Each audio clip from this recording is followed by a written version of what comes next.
6 جون کو جب تک اسرائیل نے سارے قیدی رہا کر دیے، تب تک سبحانچی اور استنبول میں غم و غصے کی فضا چھائی رہی۔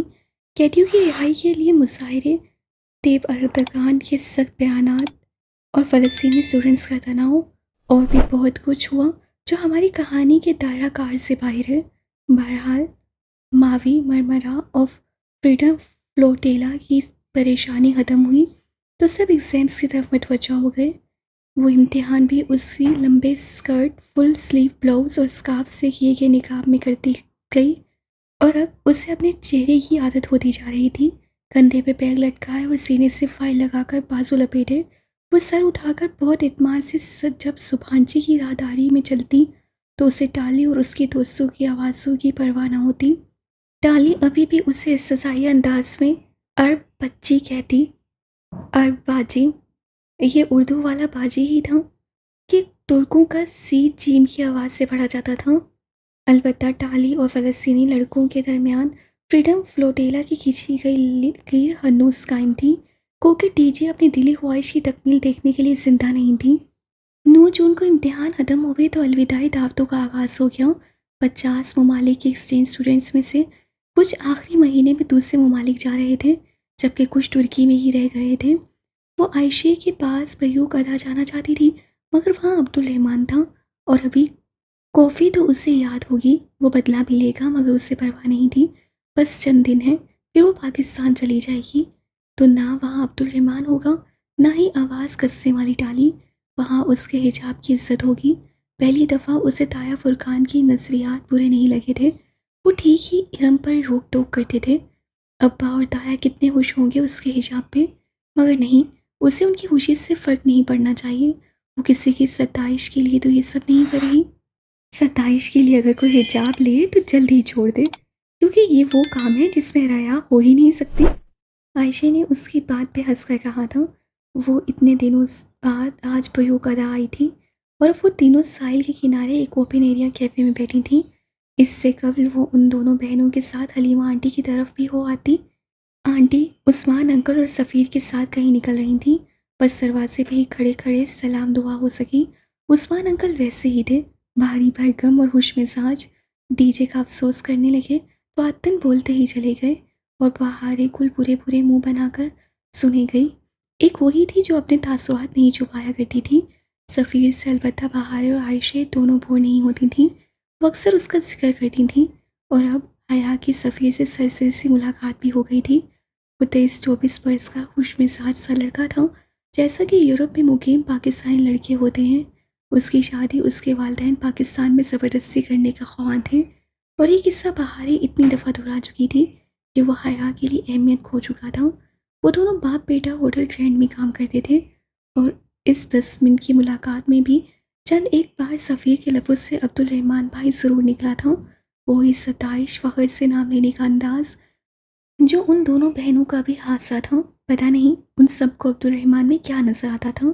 جانے سے قبل اس نے ایک دفعہ سوچا کہ عثمان شبیر سے پوچھ لے کہ جہاز میں انہوں نے اگلی نشست پر بیٹھی ترک عورت کو کیا کہا تھا کہ وہ افقی سے واپس مڑ گئی تھی، مگر پھر اس سے جانے دیا۔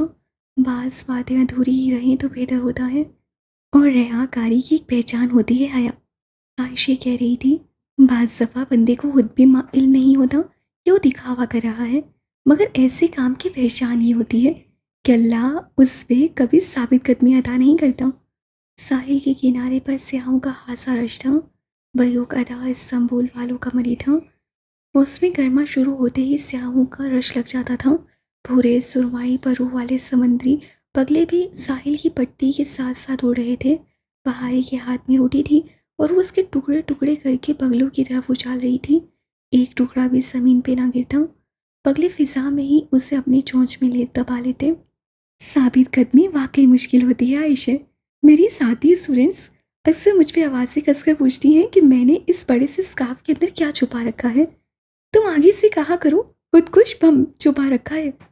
بہارے نے اس کی طرف گردن جھکا کر رازداری سے کہا تھا، مگر اس کی بہن نے سن لیا۔ بری بات بہارے، عائشہ نے حفقی سے اسے دیکھا۔ جب اچھی لڑکیاں کوئی فضول بات سنتی ہیں تو اسے بہت باوقار طریقے سے نظر انداز کر دیتی ہیں۔ بہارے نے اتنی ہی حفقی سے سر جھٹکا اور روٹی کے ٹکڑے توڑنے لگی۔ خیر ہے بہارے، بس جولائی میں میں واپس چلی جاؤں گی اور وہاں نا ترک حکومت کی سختی ہوگی نا اسرائیلی تانے، میں ادھر پوری آزادی کے ساتھ حجاب لے سکوں گی۔ ضرور، مگر ہندک کی جنگ میں ایک بنو قریظہ مل ہی جاتا ہے۔ مطلب؟ اسے ناسمجھی سے ابرو اٹھائی۔ جواباً عائشہ اپنے خاص انداز سے مسکرائی، جیسے اس کے پاس سکھانے کے لیے کوئی خاص جوہر ہو۔ تم نے کبھی سوچا ہے حیا کہ آیت حجاب سورہ احزاب میں ہی کیوں آئی ہے؟ اسے جواب دینے کے بجائے ایک نیا سوال کیا۔ اسے ذہن پر سوئی دیا پر نفی میں سر ہلا دیا۔ شاید اس لیے کہ یہ حکم غزوہ احزاب کے قریب ہی اترا تھا۔ یہ تو سب کو نظر آتا ہے حیا، میں تمہیں وہ سمجھاؤں جو سب کو نظر نہیں آتا؟ یقین کرو، یہ کتی تمہارے پزل باکس کی پہیلیوں سے زیادہ دلچسپ ثابت ہوگی۔ حیا لاشعوری طور پر کرسی پہ ذرا آگے ہوئی۔ بہاریں برے برے منہ بناتی روٹی کے ٹکڑے اچھال رہی تھی۔ وہ بول نہیں سکتی تھی کہ عائشہ سن لیتی، اور سب کے سامنے وہ ہمیشہ عائشہ کی وفادار رہتی تھی، لیکن اس سے ایک قدیم لوک کہانی میں پڑھا تھا کہ مرمرا کے بگلے انکہی باتیں بھی سن لیتے ہیں۔ سوسن دل ہی دل میں ان بڑبڑاتے بگلوں کو مخاطب کیا۔ عبد الرحمن ٹھیک کہتا ہے، میری بہن کو لیکچر دینے کے علاوہ کچھ نہیں آتا۔ کیا تم نے سنا میں نے کیا کہا؟ اللہ چاہتا تو کسی اور سورہ میں یہ حکم نازل کر دیتا، یا اس سورہ احزاب کا نام کچھ اور رکھ دیتا، مگر یہی نام کیوں؟ ایک بگلے نے فضا میں ہی بہارے کا پھینکا ٹکڑا اچکا اور پر پڑپڑاتے ہوئے اڑ گیا۔ بہارے نے گردن اٹھا کر اسے اوپر اڑتے دیکھا۔ کیا اسے سنا تھا جو وہ اس سے کہہ رہی تھی؟ تمہیں پتہ ہے احزاب کہتے ہیں گروہوں کو، اور غزوہ احزاب دراصل غزوہ خندق کا دوسرا نام ہے۔ مجھے معلوم ہے کہ تم یہ سارا واقعہ جانتی ہو، یہ قصہ مسلمانوں نے خندق کھودی، مگر پھر بھی میں تمہیں یہ دوبارہ سنانا چاہتی ہوں۔ میری بہن حیا کو بور کر رہی ہے، اگر عبد الرحمن ہوتا تو یہی کہتا۔ کیا تم نے اب سنا؟ مگر بگلے بس روٹی چونچوں میں دبا کر اڑ رہے تھے۔ تمہیں پتہ ہے مدینہ میں یہود کے ساتھ مومنین کا معاہدہ تھا کہ مدینہ پر حملہ ہوا تو مل کر دفاع کریں گے، مگر یہود تو پھر یہود ہوتے ہیں۔ بنو قریظہ یہود کے گروہ نے اہل مکہ سمیت کئی گروہوں کو جا جا کر اکسایا کہ مدینہ پر حملہ کرتے، وہ ان کے ساتھ ہیں۔ یوں جب سارے گروہوں نے لشکر کی صورت مدینہ کے باہر پڑاؤ ڈال دیا تو بنو قریظہ آپ کا اعتماد توڑ کر گروہوں کے ساتھ جا ملا۔ عائشہ سانس لینے کو رکی۔ بہاریں بغلوں کو بھول کر روٹی توڑنا چھوڑ کر عائشہ کو دیکھ رہی تھی۔ تب مسلمانوں نے اپنے دشمن کے گروہوں کے درمیان ایک بہت لمبی بہت گہری خندق کھود دی تھی۔ سردی اور بھوک کی تکلیف واحد تکلیف نہیں تھی، اصل اذیت کسی حلیف کے دھوکہ دینے کی تھی۔ باہر والے تو دشمن ہوتے ہیں، مگر جب کوئی اپنا بیت جنگ میں چھوڑ کر چلا جائے وہ بہت تکلیف دہ ہوتا ہے۔ اسی لیے جب یہ گروہ محاصرے سے تنگ آ کر ایک عرصے بعد واپس چلے گئے اور بنو قریظہ خوف کے مارے اپنے قلعوں میں چھپ گئے تو ان کو سزا یہ ملی کہ بنو قریظہ کے ایک ایک مرد کو چن چن کر مارا گیا۔ یہی اللہ کا حکم تھا۔ جانتی ہو میں نے تمہیں اتنی لمبی کہانی کیوں سنائی؟ کیوں؟ حیا کے بجائے بہارے کے لبوں سے پھسلا، وہ اب ساری افکی بلائے عائشہ کی طرف پوری طرح گھومی بیٹھی تھی۔ کیونکہ حجاب پہننا جنگ خندق کو دعوت دینا ہے۔ گروہوں کی جنگ میں حجابی لڑکی کو دل پہ پتھر باندھ کر اپنے گرد خندق کھودنی پڑتی ہے، اتنی گہری کہ کوئی پاٹنے کی جرت نہ کر سکے، اور پھر اس سے اس خندق کے پار مقصور رہنا پڑتا ہے۔ اس جنگ میں اصل دشمن اہل مکہ نہیں ہوتے، بلکہ اصل تکلیف بنو قریظہ سے ملتی ہے۔ یہ جنگ ہوتی ہی بنو قریظہ سے ہے، اور خندق کی جنگ کبھی بھی بنو قریظہ کے بغیر وجود میں نہیں آتی۔ عائشہ خاموش ہوئی تو کوئی سحر سر اٹھا۔ نے سمجھ کر سر ہلایا۔ قرآن کی پہلی زیادہ دلچسپ ہوتی ہیں۔ تم صحیح کہہ رہی ہو، مگر شکر ہے میری فیملی حجاب کی بہت بڑی حامی ہے، میرا ان سے ساری زندگی نقطہ اختلاف ہی یہی رہا ہے۔ ہو سکتا ہے تمہاری اس جنگ میں کوئی بنو قریظہ نہ ہو، اللہ کرے ایسا ہی ہو۔ عائشہ نے مسکرا کر دعا دی تھی، مگر عائشہ بہاریں کچھ کہتے کہتے الجھ کر رک گئی۔ ان دونوں نے سوالیہ نگاہوں سے اسے دیکھا۔ وہ قدرے مبہم سے تاثرات کے ساتھ کچھ سوچ رہی تھی۔ کیا ہوا بہاریں؟ کچھ نہیں، بہاریں سنبھل کر مسکرائی۔ اسے حیا کے سامنے عائشہ کا ہمیشہ وفادار رہنا تھا، لیکن بعد میں تنہائی میں وہ اسے بتائے گی کہ اس نے ابھی پوری پہیلی حل نہیں کی۔ وہ احزاب کی پزل میں کچھ مس کر گئی تھی۔ وہ اصل نتیجہ نہیں جان سکی تھی، اور وہ تو کتنے سامنے کی بات تھی۔ بہارے نے ذرا سا غور کیا تو اس کی سمجھ میں آ گیا۔ اس نے دل ہی دل میں وہ بات بگلوں سے دہرائی، کیا تم نے اب سنا؟ کیا تم نے سنا؟ قریبی ساحل پہ پھدکتے بگلے نے ریت میں کچھ ڈھونڈنے کے لیے گردن جھکائی تھی۔ کیا یہ اسبات کا اشارہ تھا؟ بہارے کل سمجھ نہیں سکی۔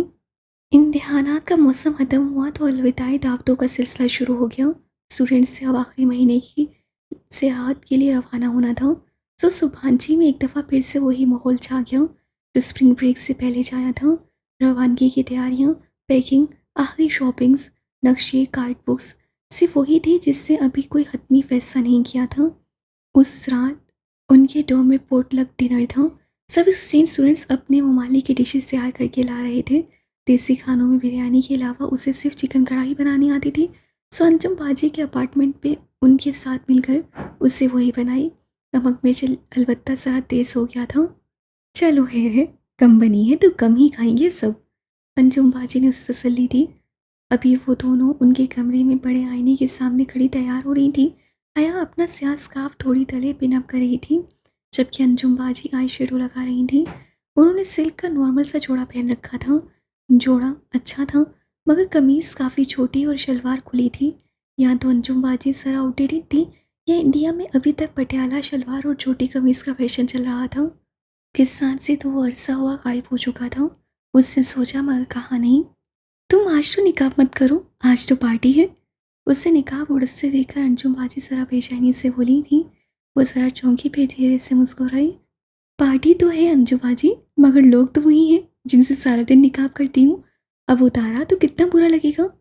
اس نے بے حد رسان سے سمجھایا تو انہوں نے سر ہلا دیا۔ ہاں یہ تو ہے، اپنے دیسی لوگ کتنے اچھے ہوتے ہیں نا، حجاب پہ آپ کو ویسے حیثیت نہیں دیتے جیسے ٹالی جیسے لوگ دیتے ہیں۔ شکر ہے انجم باجی نے دوبارہ اعتراض نہیں کیا، کرنا بھی نہیں چاہیے، وہ بھی تو ان کے پرانے فیشن پہ کچھ نہیں بولی تھی۔ اسے پیشانی سے اسکارف ٹھیک کرتے ہوئے سوچا تھا، آج اسے سیاہ سلک بلاؤز اور اسکرٹ کے ساتھ سیاہ اسکارف لیا تھا، پورا لباس سیاہ تھا، بس آج سین پہ کلائیوں کے گرد سفید موتیوں کی تھوڑی لڑی لگی تھی جو مدھم سی چمکتی تھی۔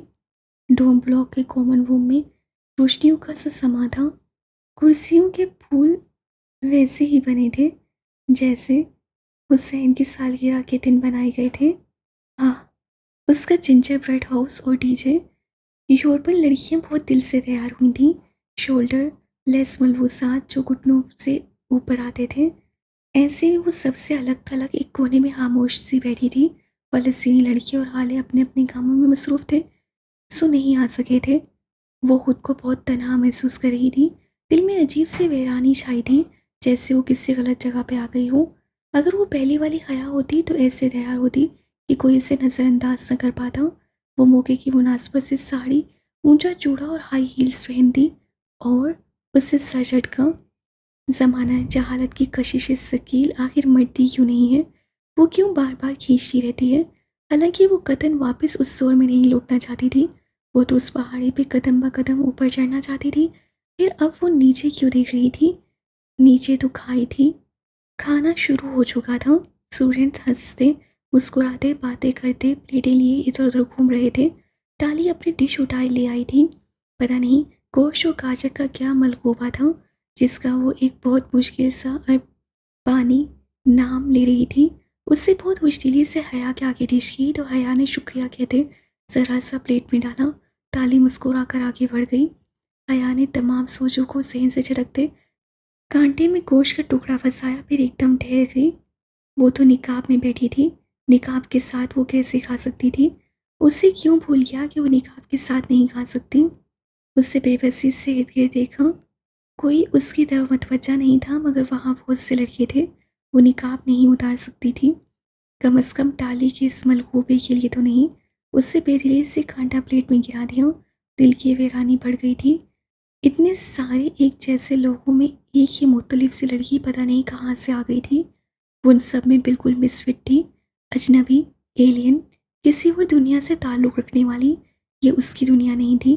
آگے پاکستان میں بھی تو دعوتیں اور تقریبات ہوں گی، وہ تو ادھر بھی مس فٹ لگے گی۔ یوں اس لبادے میں خود کو لپیٹے الگ تھلگ خاموش سی، لوگ تو اسے پاگل کہیں گے، اس سے اجنبی کہیں گے، اسے لوگوں کی باتوں سے فرق نہیں پڑتا تھا، مگر خود اس کو سارا منظر بہت اجنبی اجنبی سا لگ رہا تھا۔ وہ جیسے انگریزی میں کہتے ہیں نا، آؤٹ ون آؤٹ، وہ وہی بن چکی تھی۔ گھٹن بڑھ گئی تھی۔ اسے لگا اگر وہ کچھ دیر مزید بیٹھی تو رو دے گی۔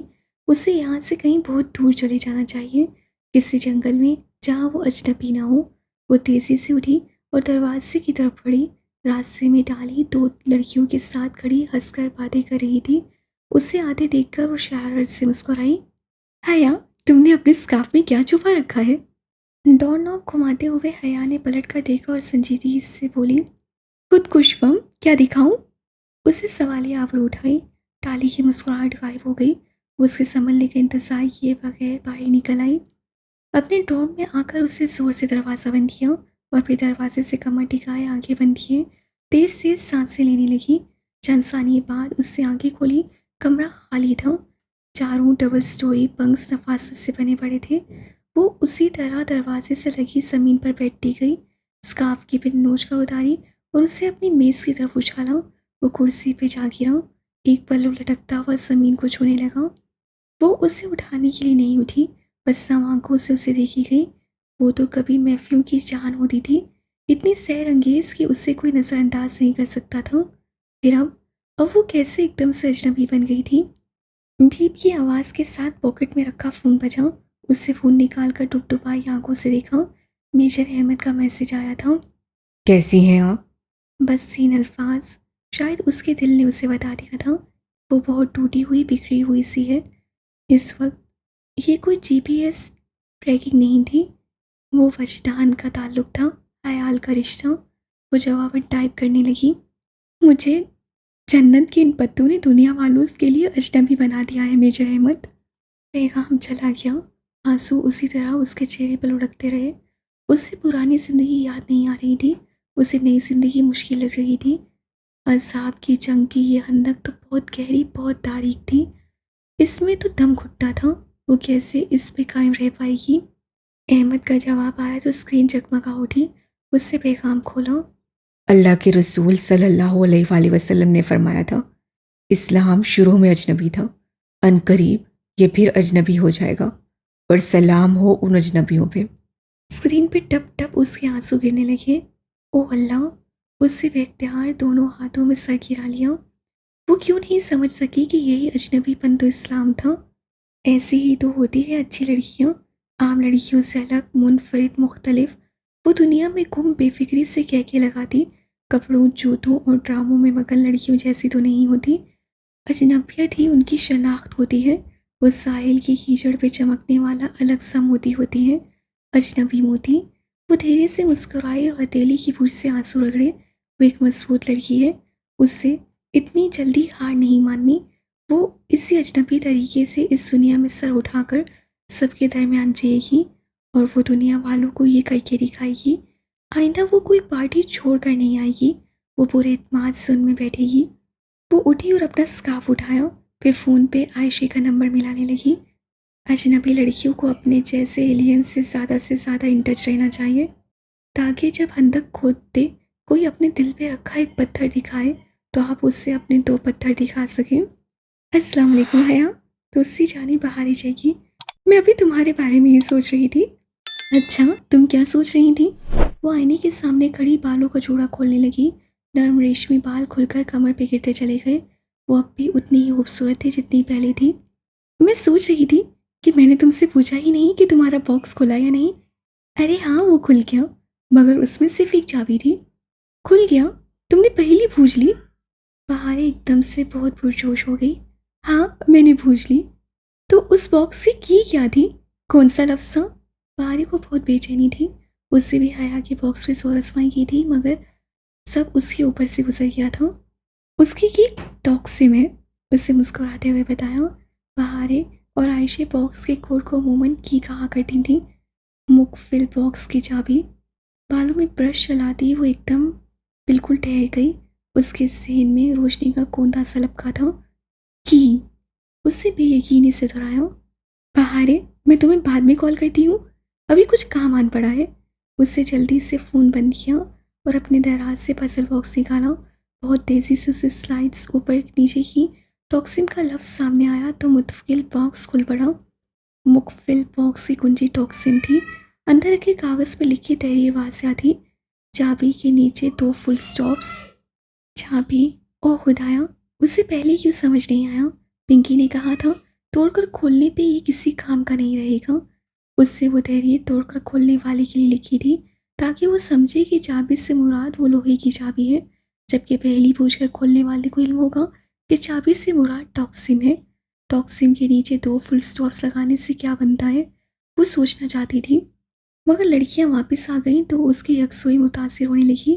اس نے باکس لیا، اسکارف لپیٹا اور اسٹڈی روم میں آ گئی۔ وہاں ان کے ڈورم بلاک کی 2 ترک اسٹوڈنٹس بیٹھی پڑھ رہی تھیں۔ وہ بھی ایک کرسی پر آ بیٹھی اور ایک کاغذ پر لکھا ٹاکسم، پھر اس کے نیچے کئی جگہوں پہ نقطے لگا کر دیکھے، مگر کچھ نہیں بن رہا تھا۔ انگریزی حروف میں لکھا، تب بھی کچھ نہیں بنا۔ سنو، اس سے ان دونوں لڑکیوں کو مخاطب کیا۔ وہ دونوں سر اٹھا کر اسے دیکھنے لگیں۔ ٹاکسم کے نیچے، ٹاکسم اسکوائر کے نیچے اگر ہم فل سٹاپس لگائیں تو ہمیں کیا ملے گا؟ ایک لڑکی الجھ کر اسے دیکھنے لگی، جبکہ دوسری نے بہت بے نیازی سے شانے اچکائے۔ لگانے سے تمہارا مطلب ٹریول کرنا ہے تو پھر سسلی؟ کیا؟ حیا کو سمجھ نہیں آیا۔ ٹاکسم کے نیچے اگر تم میٹرو لائن پہ 2 پورے سٹاپ ٹریول کرو تو سسلی کا سٹاپ آئے گا نا؟ وہ بالکل سناٹے میں رہ گئی۔ اوہ، وہ ٹاکسم لفظ کی بات کر رہی ہے، اصل والے اسکوائر کی نہیں۔ دوسری لڑکی نے اپنی ساتھی کو ٹوکا۔ جواباً اس لڑکی نے سوالیہ نگاہوں سے حیا کو دیکھا۔ وہ بدقت مسکرائی۔ نہیں، میں اصلی والے ٹاکسم اسکوائر کی ہی بات کر رہی ہوں۔ وہ کرسی پہ واپس گھوم گئی اور تحریر پڑھی، چابی تلے 2 فل سٹاپس، یعنی ٹاکسم کے نیچے 2 پورے سٹاپس۔ فل سٹاپ سے مراد نقطے نہیں بلکہ میٹرو کے سٹاپ سے، اور لوہے کی چابی تلے وہ نقطے اسے توڑ کر کھولنے والے کے لیے باتورے دھوکہ لگائے تھے۔ سسلی، اسے زیر لب دہرایا۔ سسلی میں اس کی امانت تھی، ڈال ہی کی امانت جسے میجر احمد نے چھپایا تھا۔ اس سے اب کل صبح ٹاکسم کے نیچے پورے 2 سٹاپس تک سفر کرنا تھا۔ میجر احمد کا پزل آہستہ آہستہ کھلتا جا رہا تھا۔